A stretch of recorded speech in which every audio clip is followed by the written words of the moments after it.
the straight. From 6, I see Luck. I originally thought leading would be the go, Shooter McGruddy. But that win, have a look, Mac. The flags haven't been blowing that way for a while. Normally suggests that the get-home horses are suited. 7, Striking Guru gets the cuddly run for Chris Parnham. And 10, I've got a feeling November Red, to me, look like he's focused in for the job today. So 11, 6, 7 and 10. Look, I agree with you with 12, but I can, I've got to see him do it. I just think he's got to work out what he's doing in his races first, and maybe it's the Pontiff that sorts him out. Okay then, well, you mentioned Red Blast winning in Kalgoorlie pretty comfortably. Big day up there again tomorrow, and fully sponsored by the Racehorse Owners Association for the first time, and it'll be a great chance for the organisation there to certainly host many of the great owners involved in the goldfields tomorrow. So it should be a terrific afternoon up there in Cal. And they'll be, of course, promoting the race round pretty extensively over the next few weeks, because that will be, of course, the next major carnival that we head off to, notwithstanding what goes on up on the Pearl Coast. So plenty to look forward to in Kalgoorlie. Now they're behind the gates. Runners are at the stalls for the running of race 6, and it looks as though they're going to be placed into the hands of the attendants fairly shortly. Still a couple of minutes remaining there on the bet clock. Favouritism with not a single drop, and we'll be back in a couple of moments with a broadcast of the 6th event of the day.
Now they're beginning to move them in.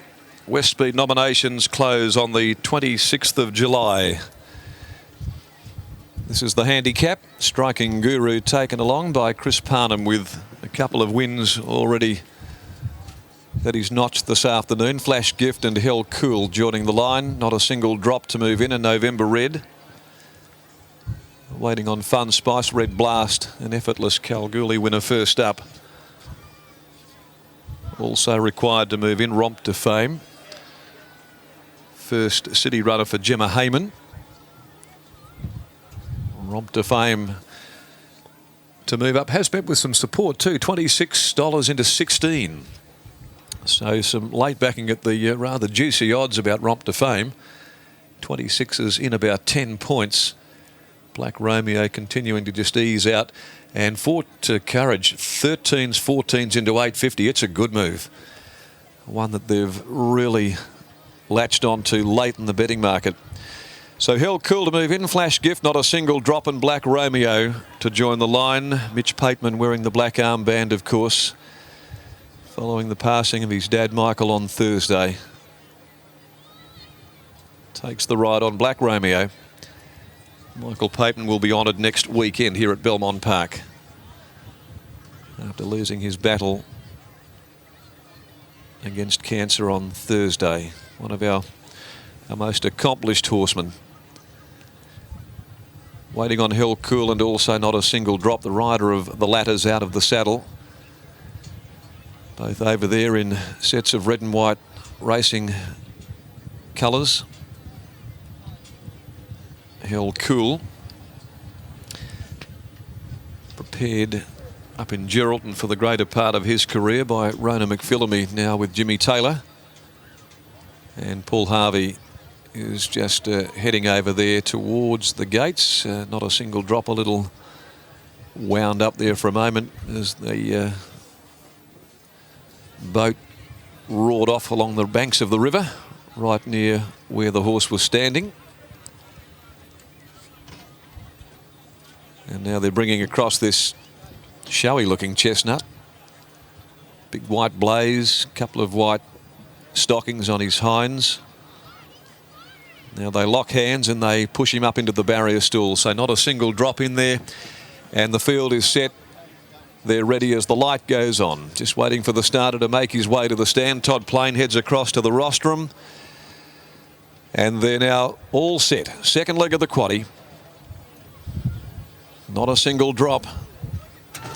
Into the gates, and they're away and racing. Hell Cool jibbed at the start. He'd missed it with Fun Spice, and I See Luck was the first to break the line from 0 to 60. Ford Courage fired out like a shot. He's up there looking for the lead, and Flash Gift is coming over as well, with Striking Guru settling down fifth and looking for the fence, just trying to cross down in front of Not a Single Drop. Romp to Fame on his outside. Then Red Blast and November Red getting into some bother again, racing very erratically down on the inside is Hell Cool. Back with Black Romeo and the tail end of Fun Spice as they work off the back straight. 900 metres left to go, and the leader now is Ford Courage. It had taken up the running at the 800 by half a length. Running second on the outside, Flash Gift being followed over on the inside by I See Luck, and then 0 to 60. They're being followed after a length and a half. Romp to Fame is travelled up pretty easily on the outside of Not a Single Drop, cluttered away for Harvey. 3/4 of a length away behind them, Striking Guru, who was able to get one off the fence, but he's back in a bit of traffic. Fun Spice and Red Blast have gone around him. November Red's down on the rail at the 400, followed by Black Romeo, and last of all as they'd straighten for home, Hell Cool. 0 to 60, and the stablemate over on the inside, Ford Courage, are going stride for stride, but now Not a Single Drop comes to the middle of the track with his run. Black Romeo's winding up down the outside too for Mitch Pateman. Here comes Black Romeo right over the top. Black Romeo went to Not a Single Drop. He got his head in front, and Pateman's going to land him as well. Great win. Good on you, Mitch. Black Romeo's won it from Not a Single Drop. I See Luck, Ford Courage, Photo for third. November Red behind those, followed at the head of the others, then by Red Blast, and then 0 to 60. Followed home by Flash Gift and Striking Guru, Hell Cool. Well back is Romp to Fame and Fun Spice, the last of them home. Black Romeo, Mitchell Pateman, has stormed home from second last at the top of the home straight. And, of course, looking to the heavens as he salutes his late father, Mike, who unfortunately passed away after a long illness on Thursday. And there's a moment to capture. Number 2, Black Romeo, ridden by Mitchell Pateman, sporting the black armband as a mark of respect for his late father. And he has brought this grey son of Blackfriars right down the middle of the track with a whirlwind run to beat Not a Single Drop. And I See Luck and Ford Courage went bob of the heads right on the line for third place. And that goes the way of I See Luck, number 6. And Ford Courage is in fourth place. So Black Romeo for the informed Brett Pope stable takes out race 6 today for Brett, Mrs. R.S. Logie, A. Ross, R.J. Logie, G. Owens and Dar Smith. It's 5 victories now from 20. It's building up quite a good strike rate. And Mitchell Pateman there, a timely ride, and certainly no doubt ecstatic that he's been able to win this race here this afternoon. Number 12 is second home, Not a Single Drop. Much better today with the gear changes by Not a Single Doubt from Kanaka Creek for RG, Mrs. M, MR and C Bayliss, trained by Mick Lane and ridden by Paul Harvey. And third goes the way of I See Luck by Pricelessly from Twiggy's Luck for Ms. LM, Ms. I Wolf and Gary Kemp, ridden by Sean McGruddy for Steve Wolf. A long neck, the winning margin, and 3/4 of a length between second and third. The time is 1:25.01. Last 600, 36.05. 36.05. The feature today will be the Bowfine Stakes at 3:55, and they're all going to run. Well, ladies and gentlemen, a very sad week for this young man who lost his father on Thursday. But he has come to the races today and pulled out a gem of a ride to win on Black Romeo. And here's Marty Young downstairs in the winner's enclosure. I've got Brett Pope with me, who's very contented man. That was a wonderful ride, wasn't it? Oh, super ride. Mitch rode well. He's, you know, he's. I'm really happy, especially for the circumstances he's been under this week, to come out a couple of days later and ride a superb ride like that. I'm proud of him. So would his father be.